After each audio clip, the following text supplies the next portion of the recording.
메리 크리스마스. 네, 메리 크리스마스 하시면 메리 크리스마스 받으셔야죠, 그렇죠? 내일 이제 성탄절입니다. 오늘은 일부로는 우리가 정상적으로 예배를 드리고요. 그리고 2부 순서로는 우리가 성탄 찬양제가 있습니다. 그리고 3부로는 우리가 지하 그 애찬실에서 같이 식사가 준비되어 있습니다. 가지 마시고 우리 함께 끝까지 함께 하셔서 기쁘고 축제의 날을 좀 보내셨으면 좋겠습니다. 드디어 내일 성탄절입니다. 성탄의 예수님이 우리에게 왜 오셨습니까? 하나님께서 성육신으로 이 땅에 오신 것은 이 땅을 지배하거나 이 땅을 괴롭히기 위하심이 아니라 우리들에게 생명을 주시기 위함이었고, 하나님과의 관계가 단절되었던 것들을 다시 이어주시기 위함이었습니다. 때문에 이 마태복음 1장, 우리가 시간 관계상 읽지는 않았는데요, 마태복음 1장에 보면 첫머리에 예수님의 족보에 대해서 쭉 나오거든요. 그래서 누가 누구를 낳고 누가 누구를 낳고 누가 누구를 낳아서 결국에는 예수님까지 갔다라는 얘기가 나오는데, 여기에 참 특이하게도 몇 명의 여자가 나옵니다. 이 당시만 해도 여자들은 사람 취급 못 당하는 시대였거든요. 예수님 당시만 해도 여성들은 사람을 숫자로 세는 그 계수에 들어가질 못했어요. 아이들도 마찬가지고요. 성인 남자들만 들어갈 수 있었는데, 예수님의 족보에 수천 년 전에 기록된 이 성경에 여인들이 들어갔다는 이야기는 의도가 숨어 있다는 거죠. 하나님께서 이 예수님의 족보를 통해서 여자들을 이야기한다는 것은요, 육신적인 혈통을 기록한 것이 아니라 하나님에 대한 믿음의 핏줄을 기록했기 때문에 여인들이 들어갈 수 있었습니다. 오늘 저는 이 세 번째 여인의, 지난 2주 동안 우리가 이제 첫 번째, 두 번째로 해서 여인들의 이름들을 좀 찾아봤는데, 세 번째로 예수님의 족보에 소개되는 여인 한 명을 소개해 드리려고 합니다. 이 사람은요, 룻이에요. 룻. 다윗의 증조 할머니죠. 다윗 왕의 증조 할머니로 알려져 있고 또 솔로몬 왕의 할머니로 알려져 있는 이 사람. 이 사람에 관한 이 감동적인 이야기는 하나의 성경으로 기록되어 있습니다. 룻기의 첫 절은 기근으로 고향을 떠나야 하는 가족 이야기로 시작됩니다. 근데 이 룻기를 살펴볼 때 우리가 깊이 있게 생각해야 될 거는요, 배경을 생각해 봐야 돼요. 룻기 우리 성경 혹시 찾으신 분들 있으시면 전장에 어떤 말씀인지를 좀 볼까요? 룻기 보면은 그 전에 사사기가 있죠. 그리고 룻기 다음에 뭡니까? 룻기가 굉장히 짧잖아요. 룻기 다음에가 사무엘상이에요. 그러니까 이 시대 사이에 들어있는 이야기인 거예요. 사이 시대입니다. 룻이 살았던 시대는 사사들이 다스리던 때입니다. 왕이 다스리던 때가 아니라 사사들이 다스리던 때다. 근데 우리가 사사시대, 왕정 이전의 그 사사시대에 우리가 사사기를 묵상을 하다 보면은 제일 눈에 띄는 단어가 있어요. 그게 뭔가 하면 자기 소견에 옳은 대로 사람들이 행했던 시대입니다. 자기 생각에, 내 마음에 옳은 대로 사람들이 사는 거예요. 내가 기준이고 내가 인생의 책임자여서 내가 원하는 대로 살아가는 게 그 시대의 가장 일반적인 생각이었다는 거예요. 비슷하죠, 요즘이랑. 이때 이 룻의 삶을 통해서, 이 룻기를 통해서 하나님께서 우리에게 하시고자 하는 메시지가 있다는 겁니다. 마태복음 1장에 이 예수님의 족보는 롯을 통해서 무엇을 말하고 싶었을까요? 이 첫 번째로요, 롯은 나오미 가정에 시집 오면서 삶이 변한 게 아니에요. 이 롯은요, 나오미를 따라서 약속의 땅으로 갔을 때 그의 삶이 변하기 시작했습니다. 모함 여자잖아요. 이방 여자잖아요. 요즘으로 이야기하면은 교회 문화를 어려서부터 경험하지 못했던, 신앙을 가지지 못했던 사람이 결혼을 한 거예요. 이런 사람이 교회 안에 들어와서 교회를 다닌다고 해서 복을 얻었다는 이야기가 아니라, 단지 교회를 다닌다고 해서 복을 얻는 것이 아니라 그 안에 믿음의 가치가 심어졌을 때, 말씀대로 사는 그의 삶의 모습이 됐을 때 복을 얻었다라는 거죠. 룻기 1장을 보면은요, 룻의 집안이 지금 큰 어려움에 빠졌습니다. 가정 울타리가 되어줘야 할 남자들이 다 죽었어요. 제가 어려서 생각나기는 할아버지 때만 해도요, 뭐 증조부 때만 해도 일제시대 때 한번 생각해 보세요. 남자들이 갑자기 집안에서 죽어버리면은요, 빚더미에 올라앉아요.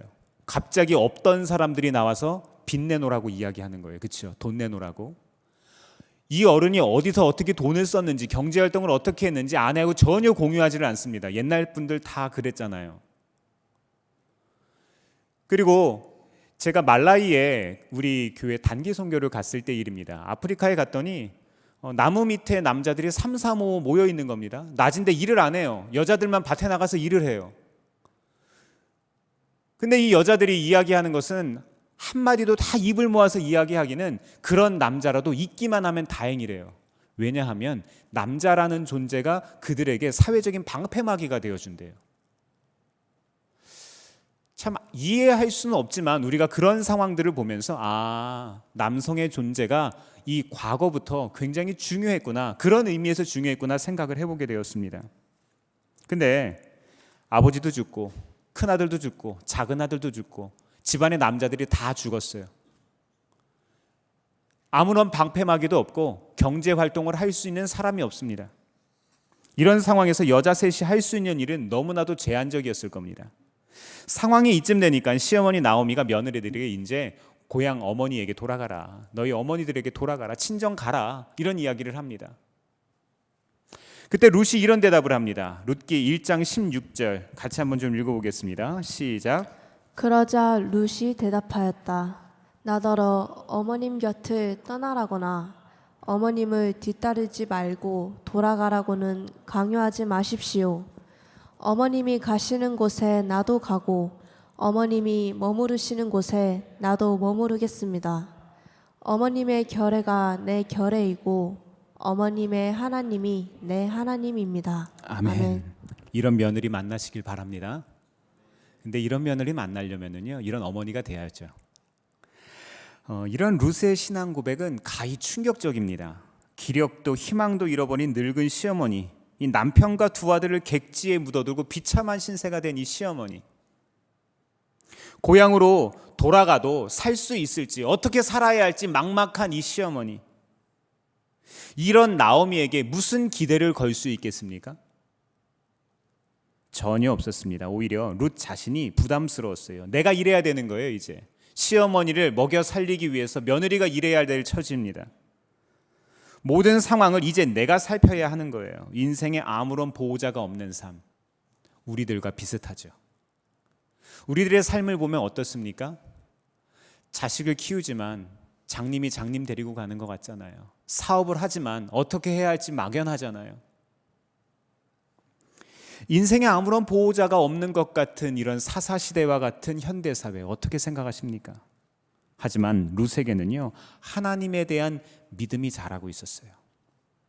룻은요, 시집 와서부터 남편과 시어머니를 통해서 하나님에 대한 이야기를 계속 들었을 겁니다. 이스라엘의 하나님 여호와에 관한 이야기를 계속 들었을 거예요. 10년 동안 한 가정의 가장이 객사하고 두 아들마저 이 무덤에 묻는 이 일을 겪으면서 이 어머니가 이런 인생의 고난을 어떻게 이겨내고 있고 어떻게 슬픔을 감당하고 있는지를 지켜봤을 거예요.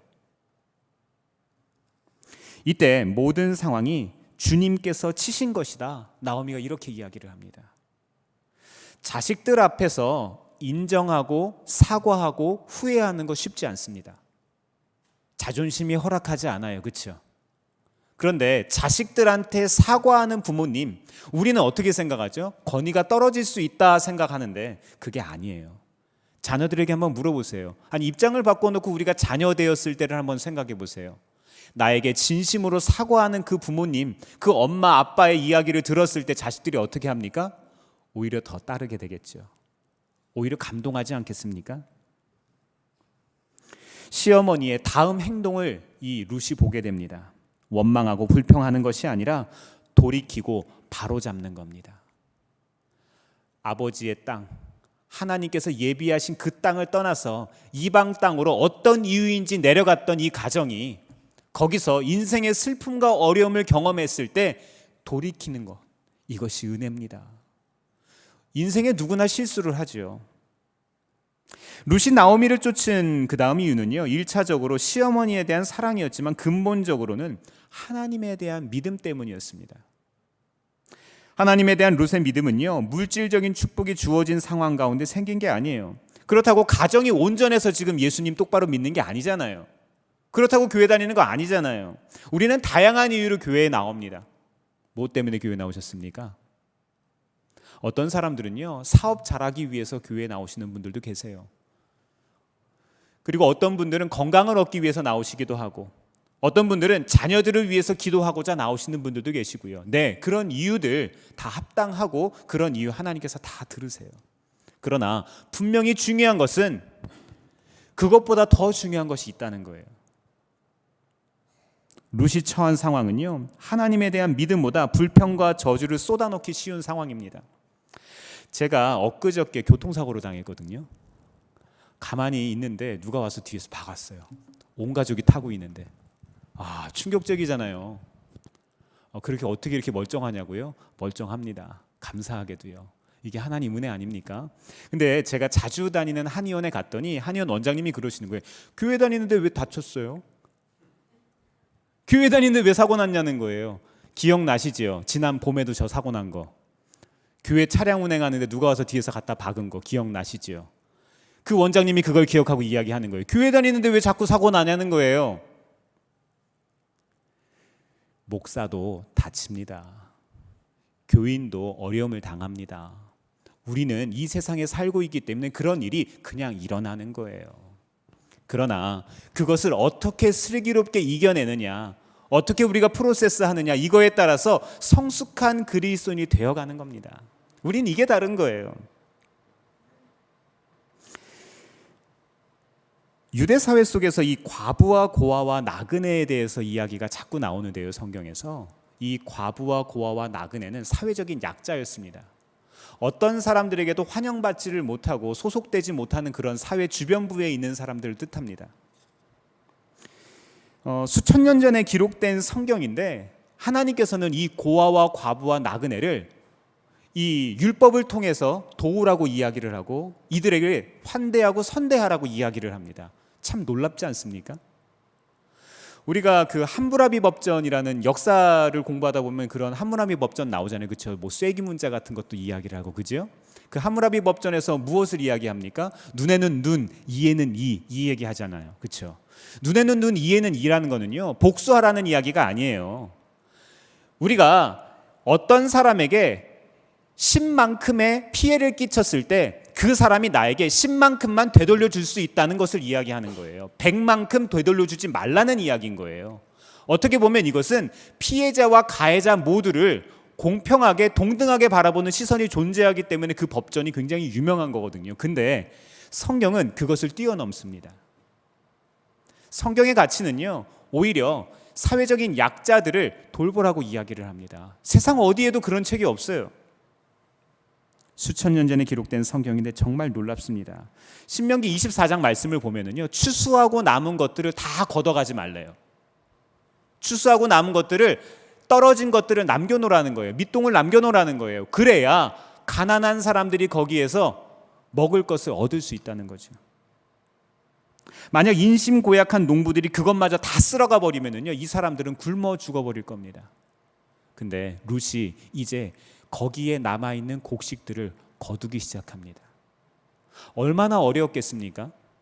제가 첫 목회지 나주에서 목회할 때 일이에요. 제가 29살 때 거기에 내려갔거든요.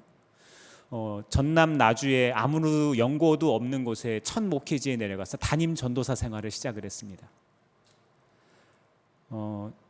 그때 교회에서 월 30만 원 주셨어요. 도서비 5만 원을 그 다음 해에 올려주셨어요. 35만 원을 받으면서 살 수가 없잖아요.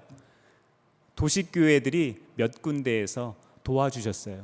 그래서 한 90만 원 정도 도움을 받아서 한 달에 한 120, 30만 원 정도를 가지고 사는데 살 수 있어요? 120만 원, 130만 원 갖고? 살기가 어렵죠. 너무 어렵죠. 그래서 제가 뭘 하러 갔는가 하면 태어나서 처음 그런 걸 했어요. 면사무소에 가서 차상위 계층을 신청하러 갔어요. 저소득 가정 신청하러 갔다는 거예요. 신청을 하러 갔더니 정말 부끄러웠어요. 용서하고 들어주세요. 제 마음이 그랬어요. 29살짜리 청년이 그때 가서 신청을 하러 갔는데 너무 부끄러운 거예요.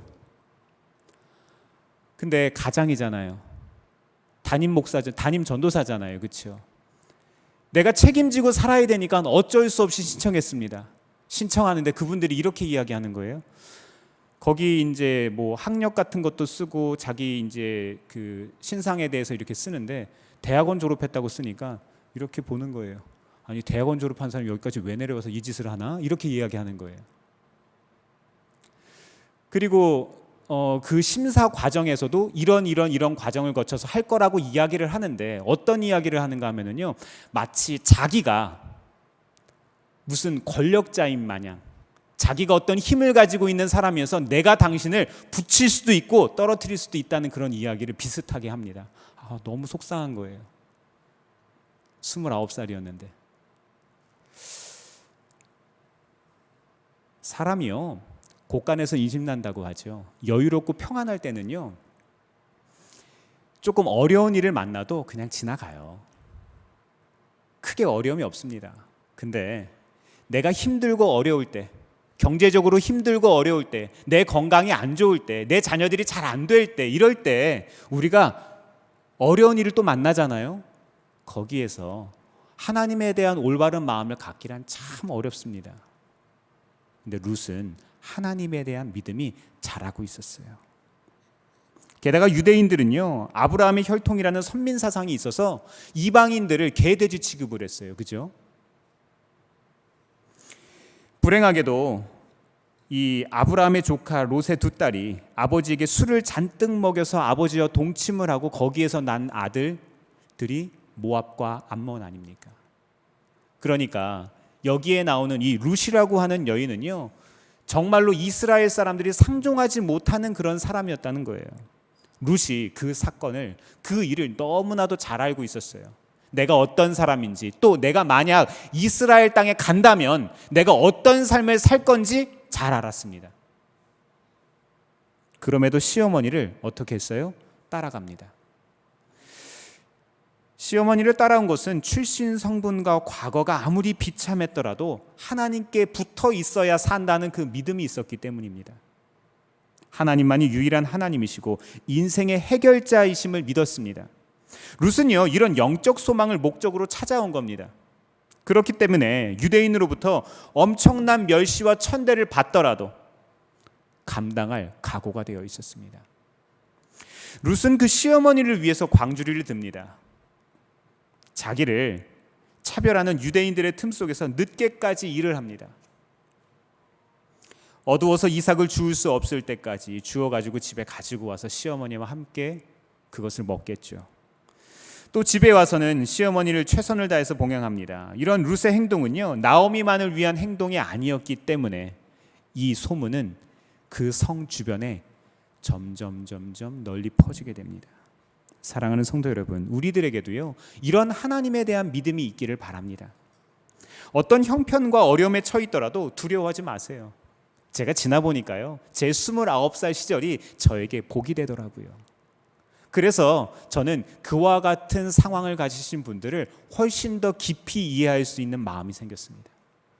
목사로서 어떻게 보면은요, 특권의식을 가지는 것이 아니라, 구별된 그런 마음을 가지는 것이 아니라 오히려 그런 분들을 공감하고 이해하고 함께 할 수 있는 그런 마음이 생기더라고요.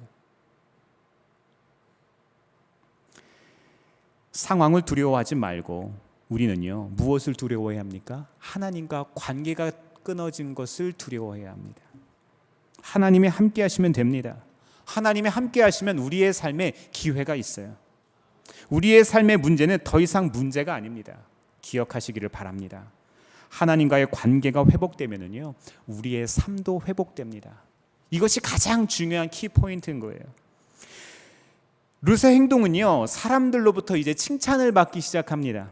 사람들만이 아니라 하나님께 인정을 받게 되었어요. 그래서 베들레헴의 유력한 사람인 보아스와 결혼을 하게 됩니다. 무익한 자를 통해 베푸시는 것, 이게 은혜지요. 룻기 4장 17절 말씀을 같이 한번 읽어보겠습니다. 시작. 이웃 여인들이 그 아기에게 이름을 지어주면서 나오미가 아들을 보았다 하고 환호하였다. 그들은 그 아기의 이름을 오벳이라고 하였다. 그가 바로 이새의 아버지요 다윗의 할아버지이다. 아멘. 아멘. 그렇죠. 이 구약 성경에서 다윗 왕은 예수님의 모형이고 앞으로 오실 예수님을 예비했던 그런 사람입니다. 그렇죠? 이제 시어머니의 하나님이 아니라 룻의 하나님이 된 거예요. 얼마나 아름답습니까? 아무런 신앙이 없었던 여자가, 교회를 한 번도 나가본 적이 없던 그 사람이 내가 예수님을 처음 믿고 예수님을 내 인생의 구주로 여기게 되고 내가 시어머니의 신앙이 아니라 남편의 신앙이 아니라 내 신앙이 됐다니요. 이거 정말 은혜입니다. 이런 사람들이 계속해서 생겨나길 바랍니다. 그래야 소망이 있어요. 롯은요, 시어머니 나오미의 하나님으로부터 인정받기를 원했습니다. 구원을 얻기 위한 영적 소망이 있었다는 거예요. 룻기의 이야기는 참 아름답습니다. 룻과 나오미의 이야기가 더욱 귀하고 아름다운 거는요, 왕이 없으므로 사람이 각기 자기 소견에 옳은 대로 행했던 사사시대의 사건이라는 거예요. 그리고 이스라엘과 이방신들 가운데 가장 가증스러운 그모스 신을 섬기던 모압 땅 한복판에서 일어났던 이야기라는 거예요. 하나님을 믿지 않는 세상, 믿음의 가치가 중요하지 않다고 하는 이 세상 가운데서도 이렇게 앉아서 우리에게 아기 예수님으로 오셨던 그 예수님을 환영하고 함께 예배드리는 우리와도 같은 그런 신앙을 가진 사람들, 이 사람들이 룻기와 같은 신앙을 가진 사람이라는 겁니다. 오늘날도 성서시대와 다르지 않습니다. 하나님이 필요하지 않는 세대에 살고 있어요. 모든 것이 넉넉합니다. 부족한 게 없어요. 이런 시대 속에서 하나님만으로 충분한 삶을 살기란 정말 어렵습니다. 우리는 결과를 알고 이 룻기를 바라보지만 룻에게 인생의 앞길은 보이지 않았다는 거 아십니까? 우리도 마찬가지잖아요. 5분 뒤에 어떤 일이 일어날지 예상은 하지만 정확하게 모르죠.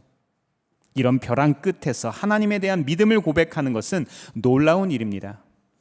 사랑하는 성도 여러분, 이런 룻과 나오미의 믿음이 우리의 믿음 되기를 바랍니다.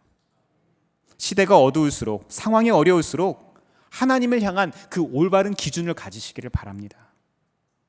하나님은요, 집안이 좋지 않아도, 또 과거가 있어도, 인격이 부족해도, 배움이 부족해도, 몸이 건강하지 못해도 하나님은 사용하실 수 있습니다. 그런데 하나님은 믿음이 없는 사람은 사용하실 수 없습니다. 하나님을 신뢰하는 믿음은 우리를 위대하게 만듭니다. 우리 안에 위대하신 누가 계시기 때문에요? 하나님이 계시기 때문에.